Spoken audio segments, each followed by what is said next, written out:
Hello good morning all of you. स्वागत है आप सभी लोगों का फोकस कॉन्सेप्ट्स में।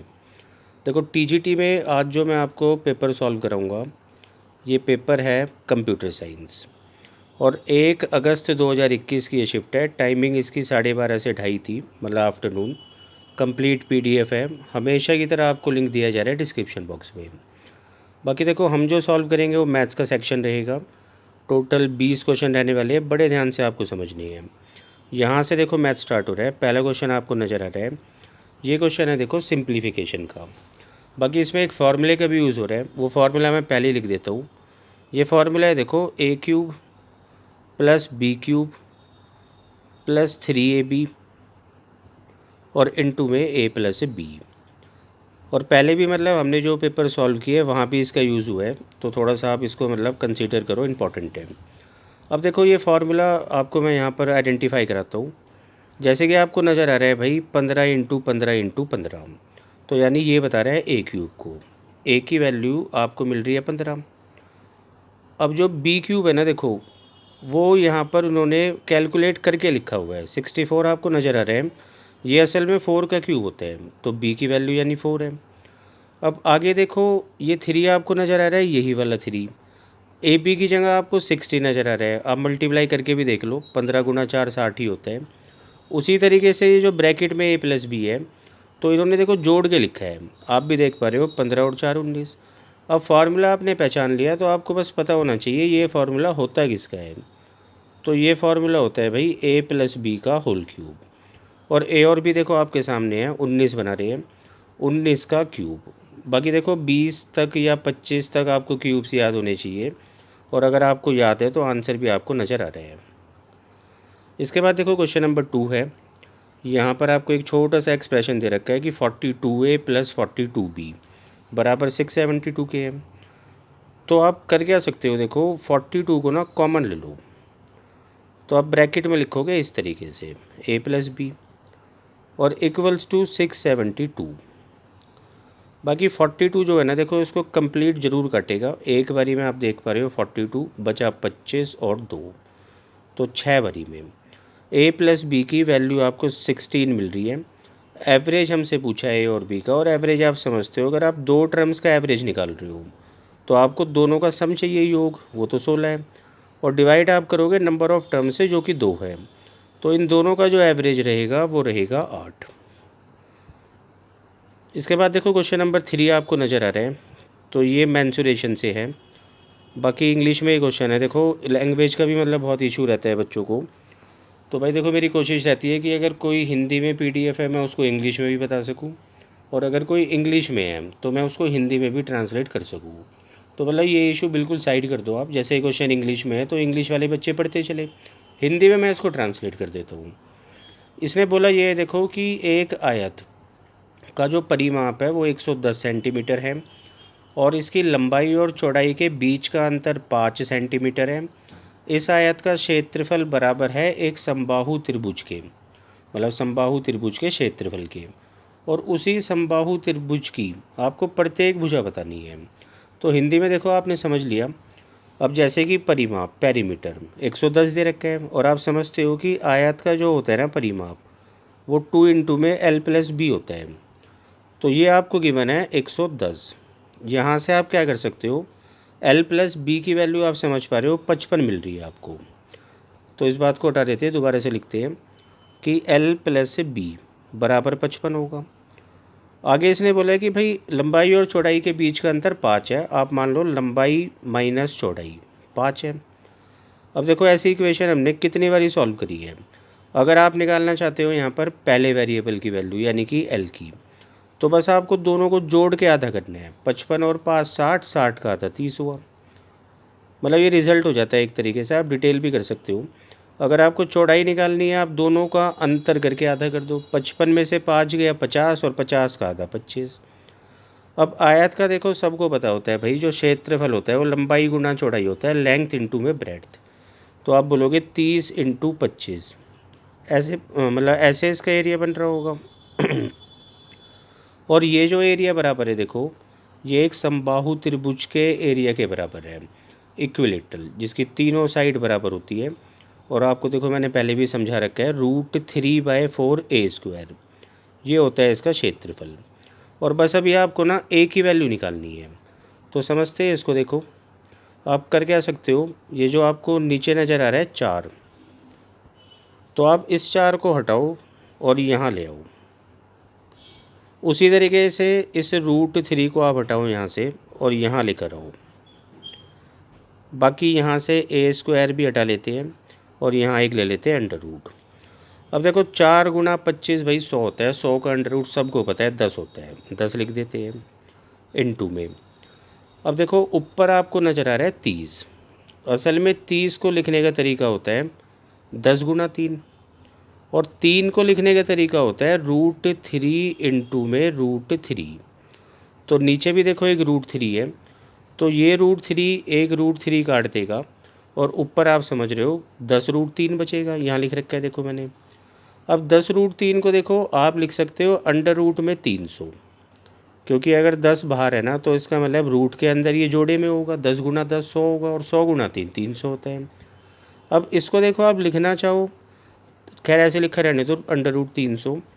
अब अगर आप समझ रहे हो तो देखो इसका भी हमें रूट करना है, और √ का √ क्या होता है कि पावर 4 बना देता है।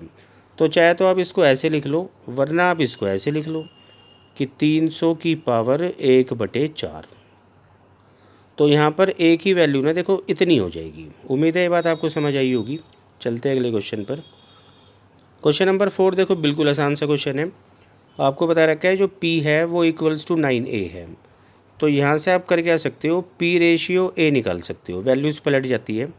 आप इसको देखो ऐसे लिखोगे।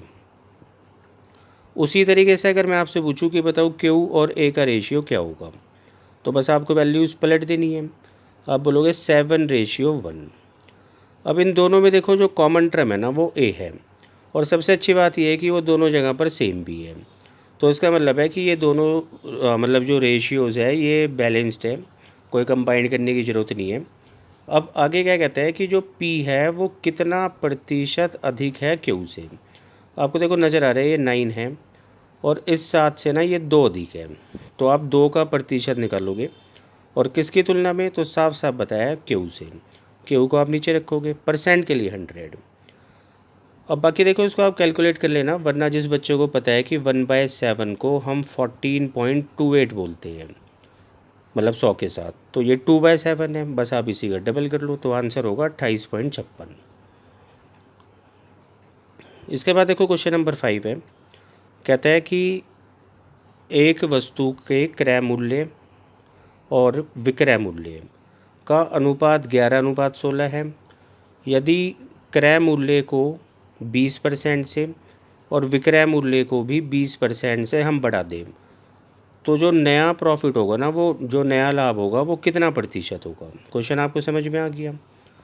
अब देखो आपको करना क्या है, जैसे कि CP और SP का रेशियो आपको दे रखा है 11 और 16।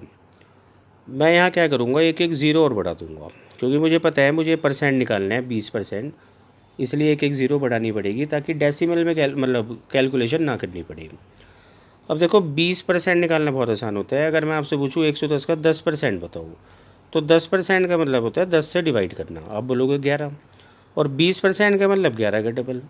तो 110 का 20% होता है 22, और 22 से बढ़ने पर अब ये क्रय मूल्य 132 हो गया।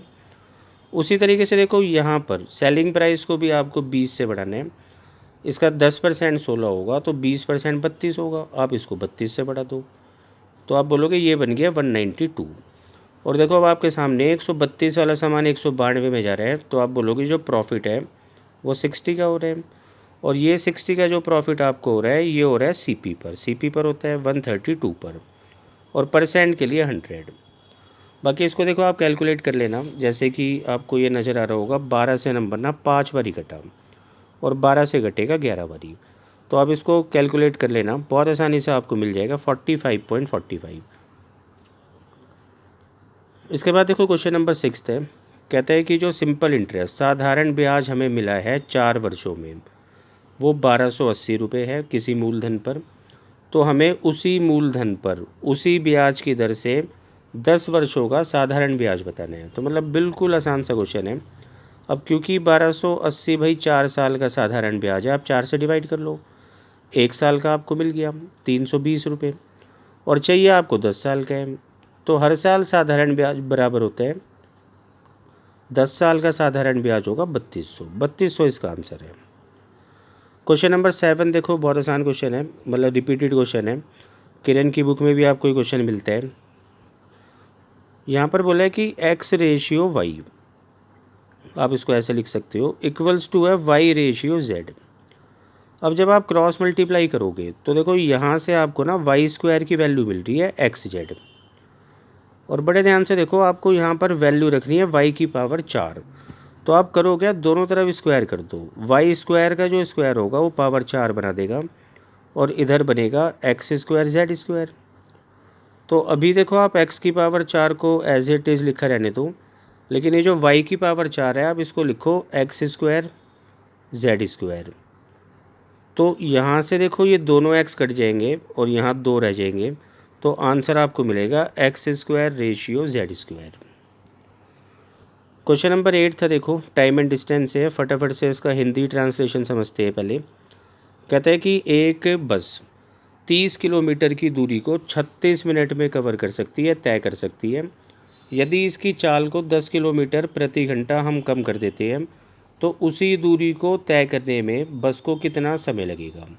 कहने का मतलब है दोनों बारी के लिए देखो डिस्टेंस सेम है, और डिस्टेंस सेम अगर होते हैं तो आप समझते हो स्पीड और टाइम का इन्वर्स रेशियो बनता है, उल्टा अनुपात बनता है।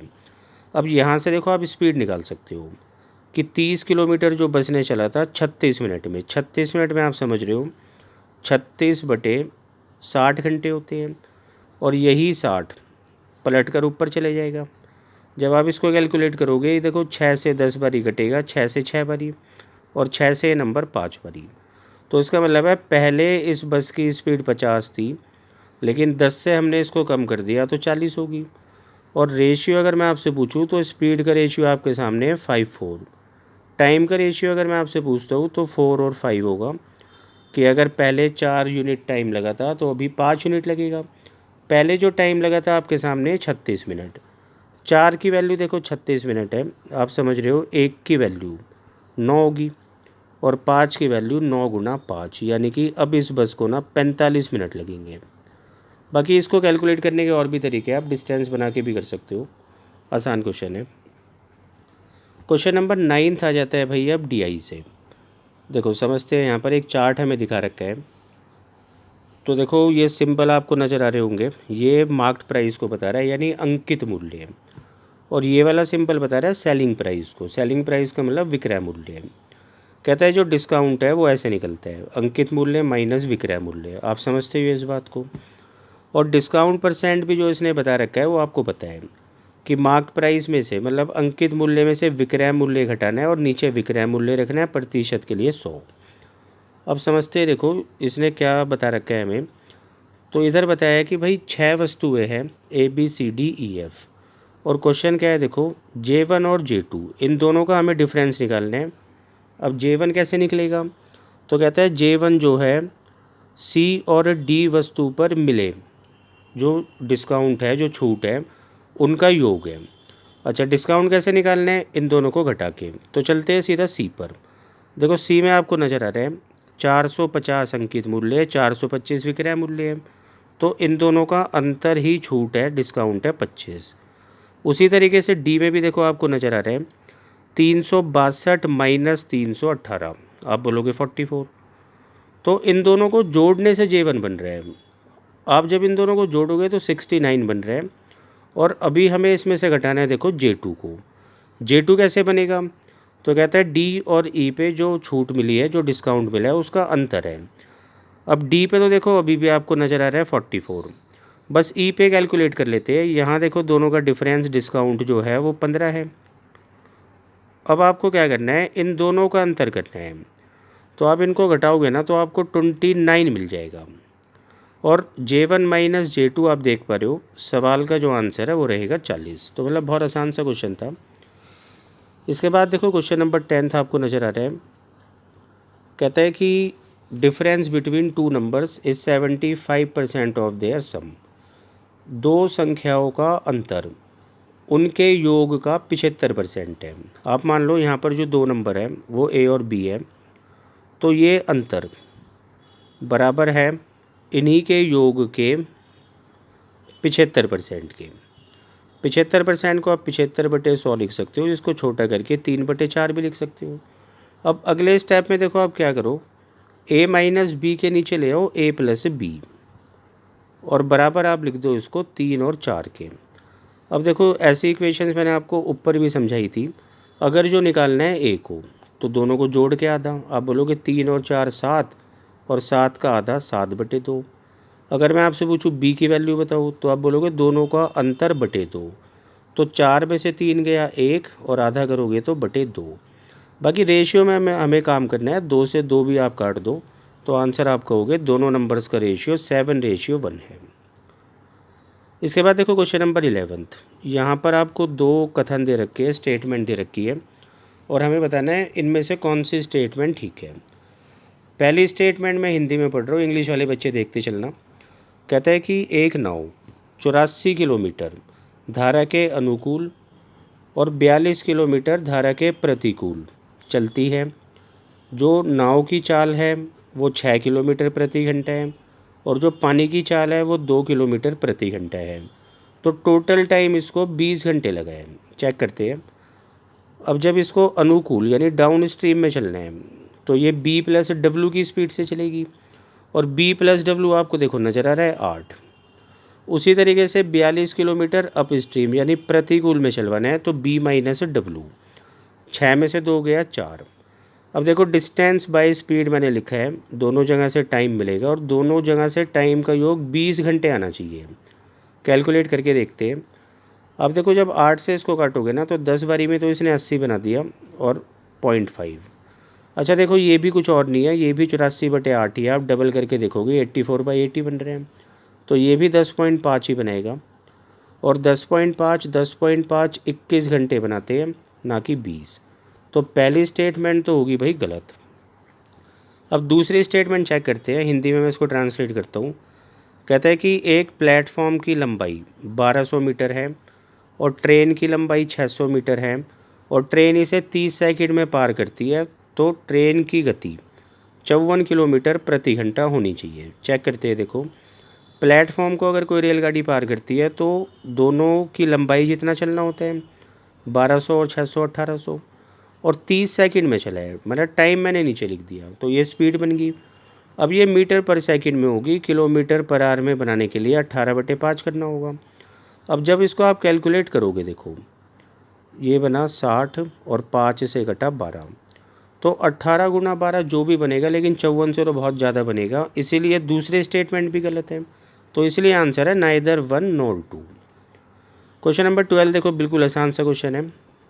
बाकी डेसिमल में भाई बहुत सारे बच्चे कंफ्यूज हो जाते हैं, तो मैं उनको बता देता हूँ। देखो ये जो आपको नज़र आ रहा है ना इतना पार्ट, तो जैसे आप ये डेसिमल हटाओगे तो आप गिनो, देखो कितनी प्लेसेस है, 1 2 3 4 5 6।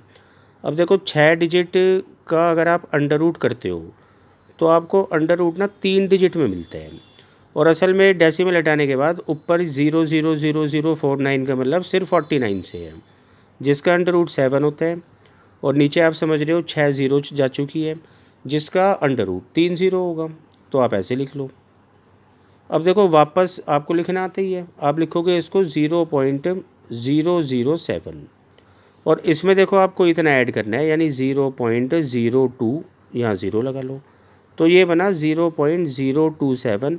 और देखो अब क्यूब कर मतलब क्यूब रूट करना है, तो 3 प्लेसेस नीचे गई है, 3 का जो क्यूब रूट होता है वो 1 प्लेस होता है, मतलब नीचे तो 10 रहेगा, और 27 का आप समझते हो 3 होता है, और 3/10 को हम 0.3 लिख सकते हैं। क्वेश्चन नंबर 13 कहते हैं कि किसी गोले के आयतन का 6 गुना इतना है, तो हमें इस गोले की त्रिज्या का 10 गुना बताना है। तो देखो गोला स्फेयर, इसका वॉल्यूम आयतन आप समझते हो 4/3 पाई r³ होता है, और देखो ये तो 6 गुना है आयतन का, तो आप इसको क्या करो, 29 106 को 6 से ना डिवाइड कर लो, तब जाकर ये आयतन आएगा। अब इसको देखो कैलकुलेट करते हैं।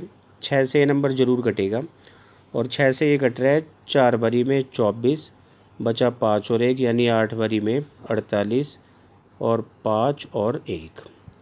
बाकी देखो यहाँ पर ना ये जो पाई है इसकी जगह पर आप 22/7 लिख लो, ताकि ये और भी कटता हुआ नज़र आ जाए हमें।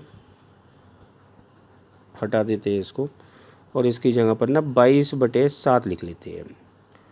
तो 11 से देखो 2 बारी कटेगा, 11 से ये नंबर 4 बारी 44, फिर 4 बारी 1 बारी। तो r³ देखो किसके बराबर होगी अब, उधर 441 तो है ही, इधर 3 × 7 भी आप उधर ले जाओगे क्रॉस मल्टीप्लाई कराते टाइम तो 21 हो जाएगा। r³ के साथ आपको 8 नज़र आ रहा है, आप 8 नीचे लिख दो।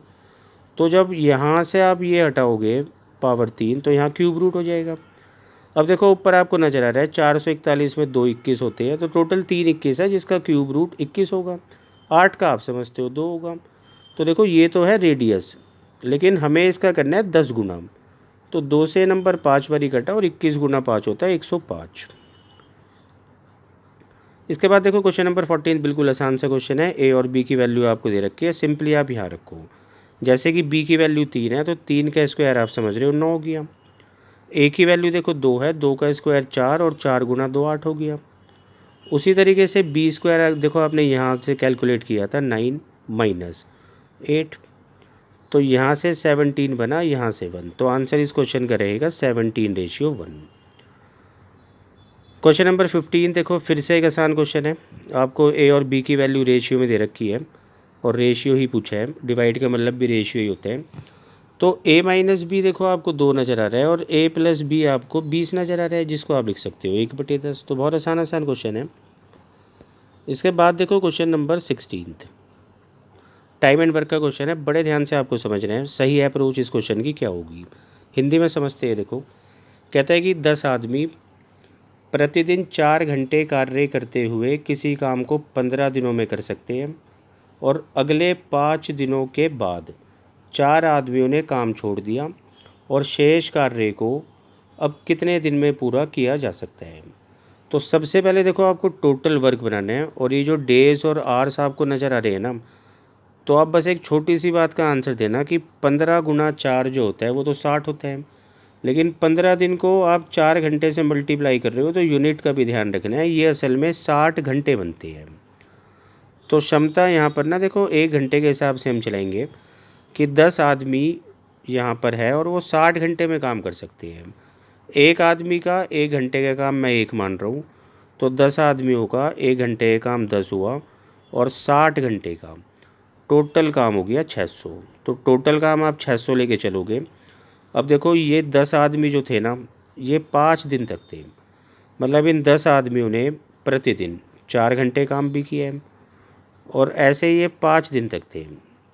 तो इसका मतलब है इतना काम तो हो चुका है। 10 × 4 × 5, तो ये हो गया 200। अब रिमेनिंग वर्क जो बचा वो बचा देखो 400। अब 400 काम करने के लिए एक तो आप समझो जो आदमियों की संख्या है वो 4 तो जा चुके हैं, 10 में से बचे 6, और 4 घंटे रोज़ाना काम भी करते हैं, तो आप लिखोगे 6 × 4, और यहाँ से आपको डेज मिल जाएंगे। अब इसको आप कैलकुलेट करोगे तो देखो ये 100 आ गया। बाकी आप इसको 2 से 3 बारी और इसको 50 बारी काट लेना, आंसर रहेगा 50/3। इसके बाद देखो क्वेश्चन नंबर 17 DI का क्वेश्चन है। यहाँ मतलब एक लाइन चार्ट आपको दिखा रखा है, और यहाँ पर आपको बता रखा है देखो बर्थ रेट और डेथ रेट। अब बर्थ रेट का सिंबल देखो आपके सामने, डेथ रेट का भी है। क्या पूछ रहा है, सीधा चलते हैं। 3 स्टेटमेंट देखो यहाँ पर हमें दिखा रखी है, और हमें आइडेंटिफाई करना है कि तीनों में से कौन सी स्टेटमेंट ठीक है। पहली स्टेटमेंट में कहता है जो बर्थ रेट है कंट्री क्यू का, देखो 8.3 है, ये कितना प्रतिशत अधिक है कंट्री आर के बर्थ रेट से। मतलब बता रखा है हमें कि 9.2% अधिक है, आपको बस चेक करना है। तो चेक करते हैं। देखो ये नंबर जो है ना, आप डेसिमल दोनों के भूल जाओ, 83 और 76 समझो, तो आप बोलोगे 7 ज़्यादा है, 76 से तुलना हुई है, परसेंट के लिए 100। बाकी आप इसको देखो कैलकुलेट कर लेना, आप इसको 4 से 25 बारी, 4 से 19 बारी काट लेना। 25 × 7 आप समझते हो 175 होता है, 19 से आप डिवाइड करोगे तो 19 से देखो 9 बारी तो 153 बन गया, और मतलब आगे भी जो है ये पूरा बन जाएगा। तो इसका मतलब है पहली स्टेटमेंट तो ठीक है। अब सेकंड स्टेटमेंट को चेक करते हैं। देखो कहता है कि जो बर्थ रेट है कंट्री आर का, ये है देखो 7.6, और ये 11.76% ज़्यादा है कंट्री एस के बर्थ रेट से। फिर से आप डेसिमल भूल जाओ और आपको नज़र आ रहा है देखो ये 8 जाता है किससे, 68 से, 68 से, और परसेंट के लिए 100। बाकी इसको कैलकुलेट करते हैं। 4 से देखो ये 25 बारी कटेगा, और 4 से 13 बारी कटेगा। 25 गुना 8 आप समझते हो 200 होता है। जब आप इसको 13 से डिवाइड करोगे तो 13 एक कम 13, बचा 7 और 0, और आप इसको देखो 5 से काटोगे। एक बार फिर से देख लेते हैं, 7 और 0। ये देखो जल्दबाजी में ना थोड़ी सी गलती क्या हुई है, असल में ये जो 68 है ना, ये 13 बार नहीं कटेगा, ये 17 बार ही कटेगा। तो बस हमें 200 को डिवाइड करना है 25 अट्ठे 200 17 से। तो देखो 17 एक कम 17 होता है, बचा 3 और एक 0। फिर से आप एक बारी 17 पढ़ोगे और आगे बच गया 13, डेसिमल लोगे 0। तो बिल्कुल देखो ये उसी तरफ जा रहा है 11.76। तो दूसरी स्टेटमेंट भी ठीक निकलेगी। अब चेक करते हैं थर्ड को। थर्ड में कहता है कि जो बर्थ रेट है कंट्री क्यू का, देखो 8.3, कहता है ये 32% ज़्यादा है बर्थ रेट ऑफ एस से, यानी कि इससे। फिर से आप डेसिमल भूल जाओ और आपको नज़र आ रहा होगा कि ये 15 अधिक है किससे, 68 से, और परसेंट के लिए 100। बाकी जब आप इसको कैलकुलेट करोगे, देखो अभी हमने कैलकुलेट किया था 4 से 25 बारी कटा था और 17 बारी। बाकी 25 गुना 15 होता है देखो 375, 250 और 125 यानी 375। 17 से जब आप इसको डिवाइड करोगे तो देखो 17 से ये 2 बारी कटा 34, बचा कितना 3 और 5। फिर से देखो 17 दूनी 34। बाकी पहले ही आप समझ रहे हो कि ये गलत हो चुका है क्योंकि ये 32 था और इसकी शुरुआत 22 से हुई है, तो ये स्टेटमेंट गलत है। तो यानी पहली दो स्टेटमेंट यहाँ पर ठीक थी। इसके बाद देखो फिर से एक डीआई का क्वेश्चन है, क्वेश्चन नंबर 18। यहाँ पर एक आपको टेबल दिखा रखी है और बता रखा है कि 6 कार है यहाँ पर, जिनका मतलब प्राइस आपको दिखा रखा है C1 से लेकर C6 तक, और 3 मतलब अलग अलग शहर है XYZ। सीधा चलते हैं, क्या पूछा है, 3 स्टेटमेंट है। देखो हमें चेक करना है कौन सी ठीक है। पहले स्टेटमेंट में कहता है कि जो रेशियो है C1 प्राइस का, मतलब सिटी X में देखो 3.5 है, और इसका रेशियो जो बता रखा है वो C4 इन सिटी Z। देखो सिटी Z में C4 आपको नज़र आ रहा है 3 है। तो इनका रेशियो जब आप खुद बनाओगे तो आपको देखो ये मिलेगा 7 और 6, जबकि ये 6 और 7 बता रखा है, तो यानी पहली स्टेटमेंट गलत होगी। फिर से देखो बहुत आसान सी है सेकेंड स्टेटमेंट, यहाँ भी रेशियो चेक करना है। कहता है कि C1 का X में जो प्राइस था आपको नज़र आ रहा है 3.5, और इसका रेशियो हमें बनाना है देखो C4 सिटी Z। तो C4 जो सिटी Z है वो 3.0 था। फिर से ये देखो सेम ही डाटा है, और इसका जो रेशियो हमने बनाया था आपको ध्यान होगा 7 और 6 बनाया था, और अब की बारी 7 6 ही बताया है, तो मतलब ये तो ठीक है। तीसरी स्टेटमेंट में कहते हैं कि जो C5 का प्राइस है शहर वाई में, शहर वाई में देखो जो C5 का आपको प्राइस नज़र आ रहा है वो 4.2 है। कहता है ये 5% ज़्यादा है C1 सिटी X में। तो आपको देखो नज़र आ रहा होगा यहाँ पर C5 जो है 5% ज़्यादा है सिटी वाई में सिटी X से। तो सिटी X में देखो ये 4 है, आपको नज़र आ रहा है 4.2 ज़्यादा तो होता है 0.2। तुलना क्योंकि X से है तो आप 4.0 नीचे रखोगे, और परसेंट के लिए 100। बाकी डेसिमल से डेसिमल ख़त्म, और 1/20 जो कि पूरा 5 ही बना रहे हैं। तो सेकंड और थर्ड दोनों स्टेटमेंट यहाँ पर ठीक है। क्वेश्चन नंबर 9 है। इसके बाद देखो LCM HCF का है, हिंदी में मैं ट्रांसलेट कर देता हूँ। कहता है कि भाई दो संख्याओं का जो HCF है, अब HCF तो आप समझते हो हिंदी में भी, वो 2/5 है LCM का। इसको लिख देता हूँ, देखो मैं यहाँ पर HCF जो इसने बता रखा है ना, देखो वो बता रखा है, बल्कि आप इसको रेशियो में लिख लो। अगर आप LCM को देखो 5 मानते हो तो HCF को 2 मानना होगा। ये इसका मतलब है कि HCF जो है वो 2/5 है किसका, LCM का। अब इसको 2x और 5x लिख लो। आगे कहता है कि दोनों संख्याओं का गुणनफल 1690 है। तो इनका HCF बताना है। अब ये प्रॉपर्टी आपने पढ़ रखी है, देखो दो संख्याओं का गुणनफल प्रोडक्ट बराबर होता है उन्हीं के LCM और HCF के गुणनफल के। तो आप इसको 2x इंटू में ना 5x के बराबर लिख सकते हो। अब देखो x के अलावा 5 गुना 2 10 से 0 कट गई, तो x स्क्वायर अगर 169 है तो x 13 होगा। HCF हमसे पूछा जा रहा है तो 2 गुना 13, यानी इस सवाल का आंसर रहेगा 26। इसके बाद देखो क्वेश्चन नंबर 20 है, लास्ट क्वेश्चन है। काफ़ी मतलब पॉपुलर क्वेश्चन रहा है ये भी अपने टाइम का। और करना क्या होता है इसमें, आप 7 की ना एक पावर को कॉमन निकाल लो जो सभी में है। तो 7 की पावर 29 सबसे छोटी पावर है, मैं इसको कॉमन ले सकता हूँ और यहाँ से एक ब्रैकेट स्टार्ट करते हैं। ये पूरा का पूरा देखो पार्ट बाहर आपने कॉमन ले रखा है, तो यहाँ 1 बचा। अब देखो 7 होना चाहिए 30 बारी, 29 बारी 7 आपने बाहर लिखा है, तो आप बोलोगे एक 7 और लेना है। ऐसे आगे आप बोलोगे कि 7 की पावर यहाँ 2 लिखनी है और आगे 7 की पावर 3। देखो 7 की पावर 29 को आप लिखा रहने दो और इनटू में इसको सॉल्व करते हैं। तो ये क्या बना रहा है, देखो 1 - 7 - 49 प्लस 343, 7 की पावर 3 343। तो एक में से 7 गया -6, -6 - 49 माइनस का 55 और -55 प्लस का 343। तो यहाँ से आपको प्लस का कितना मिल जाएगा, देखो 288। अब ये एक्सप्रेशन देखो किस नंबर से डिविजिबल है, ये होगा तो बहुत सारे नंबर से डिविजिबल। तो हमें ऑप्शन की मदद से देखना होता है कि उन बहुत सारे फैक्टर्स में से कौन सा फैक्टर पूछा जा रहा है। अब डिविजिबल का मतलब क्या होता है, जैसे मैं यहाँ 26 से डिवाइड करके देखूँ तो बस ये 26 पूरा का पूरा कट जाना चाहिए ऊपर और नीचे। अगर जो 26 नीचे पूरा कट गया तो आप बिल्कुल कह सकते हो कि 26 इसको पूरा डिवाइड कर सकता है। लेकिन देखो 26 कटेगा नहीं, आप इसको 2 से काटोगे 13 बारी और 2 से काटोगे 144 बारी। अब 13 ना तो इसको काटता और 13 ना ही 7 की किसी पावर को मतलब काट सकता है। तो इसका मतलब है कि 13 नीचे बचा रहा है, नीचे 1 नहीं बन पा रहा, पूरा डिवाइड नहीं हो पाएगा। ऐसे देखो आप ऑप्शन आपको एक एक करके उठाने ही होंगे। अब जैसे आंसर में सीधा जो है वो आपको उठा के दिखाता हूँ, 72। तो 72 से देखो आपको नज़र ही आ रहा है ये पूरा नंबर कट रहा है 4 बारी में। और जब ये नीचे 1 बनी गया तो बात ख़त्म होगी कि 72 इसको पूरा पूरा डिवाइड कर सकता है। बाकी यहाँ ये पेपर ख़त्म होता है और बाकी बहुत जल्द मिलते हैं किसी अगली आंसर की के साथ। जब तक आप इसको कंप्लीट करो। Thank you.